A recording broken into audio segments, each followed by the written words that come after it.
All right, so when you guys get back to your home terminal for your OJT, and when you get back from week 5 and you're doing some road work, you're learning your territory, you're going to have your signal log that they gave you in McDonough. If you happen to lose this or you need another one, you'll find them in your break rooms where your computers and printers are. You can pick up a copy. These aren't used as often anymore, especially if you're on a PTC active territory, which a lot of NS is.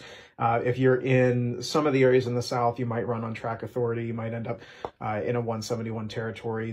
But in our area in Pennsylvania, you're going to run on 261, which is signaled in both directions. And that's what this particular document is for. Now, this signal log, even though you technically don't need this right now, it's a great way to learn your territory, okay? When you first get out there, just like the first time you've taken a 2-hour drive, you're not going to know where all the exits are. You're not going to know where the closest gas station is. You're not going to know not to ride in that right lane because there's a pothole. This allows you to put that information down. So take this with you and use this until you decide that you are comfortable enough to not use it anymore.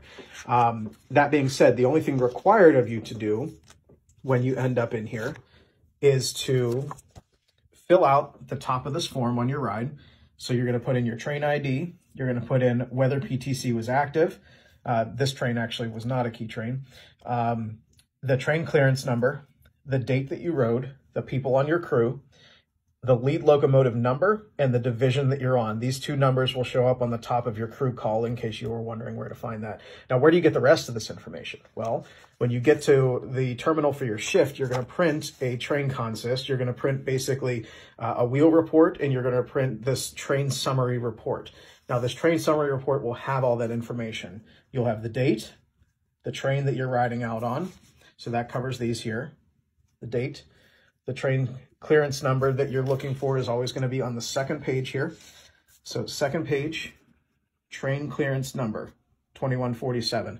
Once you find that, write it on the front of your train clearance sheet so that you don't forget it. You also want to write down your departure time, your arrival time at the new terminal, and how many cars you handled, because this is how you tie up and get credit for bringing that train to the new terminal. So that's something to keep in mind. Now, this also is a great way to learn what mile marker is there, where it is, issues with that mile marker, where the detectors are so that you aren't stopping on top of them and have to walk an entire train.